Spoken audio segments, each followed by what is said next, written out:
रात के 9 बज रहे थे। सास और ननद अमृता को देख रही थी और अमृता उनकी आंखों में देखकर डर से डर कर कांप रही थी।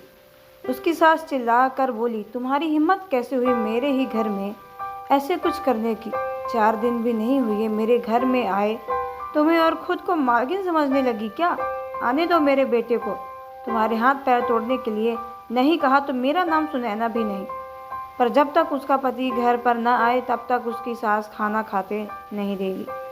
इतनी निदई उसकी सास ने रसोई पर तो ताला लगा के रखा था। ऐसा क्या हुआ था कि सुनैना अमृता को इस प्रकार दुख दे रही थी? और अमृता का पति मतलब अजय का ऐसा क्यों स्वभाव था कि नई दुल्हन होकर भी अपने पति की राय नहीं देखती थी?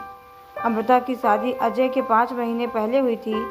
अमृता के माँ बाप नहीं थे। 12वीं को पढ़ाई होते ही उसके चाचा चाची ने उसकी शादी करवा दी। अमृता की जिम्मेदारी से उसके चाचा चाची मुक्त हो गए। उसकी चाची ने उसकी शादी के बाद के त्यौहार भी मनाए नहीं। उसे 4 दिन के लिए मायके त्यौहार मनाने के लिए बुलाया भी नहीं।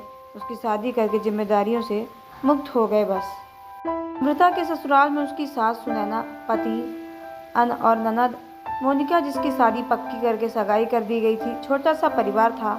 सुखी और शांतिपूर्ण गृहस्थी का सपना लेकर अमृता इस घर में आई थी। पर सपना तो सपना ही होता है। हर समय सपना सच होना कम मुमकिन है। उसका भी सुखी गृहस्थी का सपना तो सपना ही रह गया। अमृता की उम्र 18 की पूर्ण हो गई थी और अजय 30 का था। दोनों के बीच 12 साल का अंतर था। सास सुनैना ने अमृता के लिए 10 नियम बनाए थे। सुबह 4 बजे उठकर पूरे घर की साफ सफाई करना और बाद में नहाकर भगवान की पूजा करने के बाद रसोई में जाना, हमेशा सर पर पल्लू रहना, सबसे पहले खाना ना खाना, मतलब सबके खाना खाने के बाद अमृता खा सकती। ऐसे और भी कितने नियम कायदे सुनैना के अमृता के लिए बनाए थे। अमृता को ये नियम पालन करने ही पड़ते थे। पर अभी उम्र ही क्या थी उसकी। उस वक्त उसके हाथ से अगर भूल भी हो जाती है तो उसका पति और उसकी सास फिर उसकी ननद उसे सजा देते ही देते हैं। उसे मारने की कोई कमी नहीं रखते। उसे 5 साल बड़ी ननद मोनिका उस पर हाथ उठाने के लिए आगे पीछे भी नहीं सोचती है।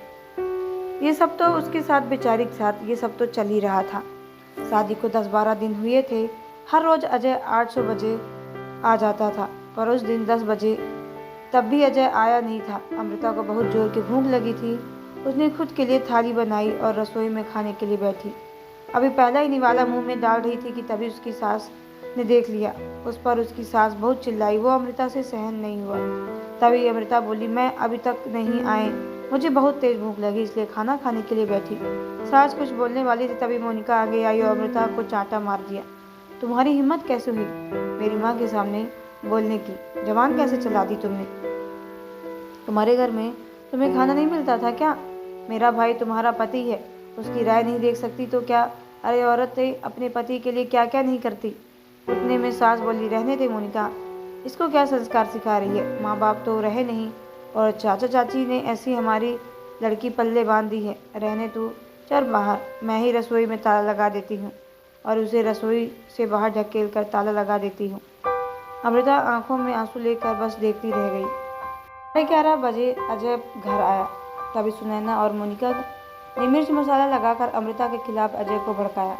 वह तो माँ का भक्त, इतना ही सुनकर उसने गुस्से में आकर अमृता को थप्पड़ मारा। उसे उस दिन खाना भी नहीं मिला। वो आज की बात ले तो अमृता रसोई घर में खाना बनाकर सुनैना और मोनिका को खाना दे रही थी।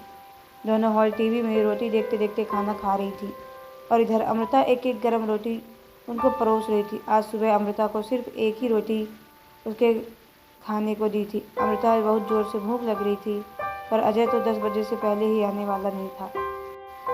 पर अमृता ने भूख सहन नहीं हो रही थी। सास और मोनिका का खाना खाने के पहले रसोई घर को ताला लगाने से पहले अमृता ने जल्दी से रोटी और पल्लू को बांध कर रख ली थी। जब माँ बेटी का खाना होने के बाद उन्होंने अमृता को बाहर निकालने रसोई का घर ताला लगा दिया और दोनों उनके रूम में आराम करने के लिए निकल गई। उसने पल्लू में बंधी रोटी निकाली और रोटी वैसे ही बिना सब्जी के खाने लगी। रोटी खाते खाते उसकी आंखों से आंसू बह रहे थे। उसका स्वाभिमान इस बात के लिए रजामंदी नहीं दे रहा था, लेकिन करे तो करे क्या, यह भी उसे समझ आ रहा था। ठीक उसी समय सुनैना कोई काम के लिए ऊपर गई और उसने अमृता को रोटी खाते हुए देख लिया। बस फिर क्या था, तमाशा चालू हो गया।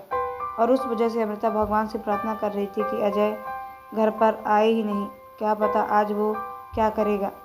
शादी के बाद इनके ही सामने खाना खाया था, तब भी थप्पड़ मारा था, पर आज तो रोटी चुरा कर खा रही थी। थोड़ी देर बाद अजय घर पर आया तो अमृता का दिल जोर जोर से धड़कने लगा। डर के मारे पसीने से भीग गई।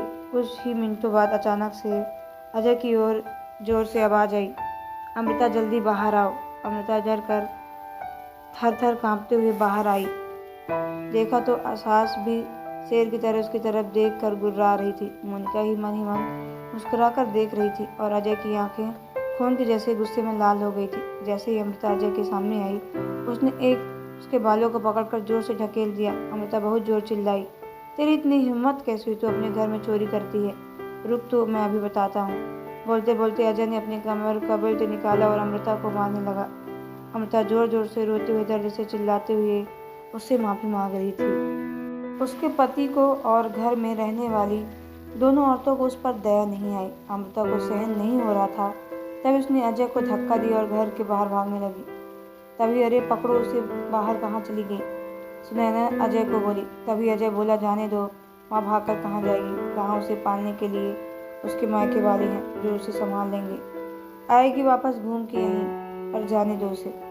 पहले मुझे खाना परोसो, मुझे बहुत भूख लगी। अजय का बोलना सुनकर सुनैना ने अजय को खाना दिया और आज भी सभी खाने के लिए बैठे, पर अमृता की याद किसी को भी नहीं आई। बाद में थोड़ी देर बाद अमृता घर आ गई। उसे देखते ही तीनों राक्षस जैसे हंसते हंसते उसके सामने खड़े हुए। आ गई क्या वापस महारानी? क्या हुआ, मायके वालों ने घर में नहीं लिया? सुनैना ने उसे थप्पड़ मारा। तभी अजय उसे बोला, जब तक मेरे पैरों में अपनी नाक रगड़ कर, तब तक मैं तुम्हें घर के अंदर नहीं आने दूंगा। मुझे धक्का देकर चली गई थी ना? हाँ भैया, इतनी जल्दी से माफ़ मत करना। अब अगर इसे माफ़ किया तो कल पर ये सिर पर चढ़कर नाचने लगी। ऐसी लड़की का क्या भरोसा?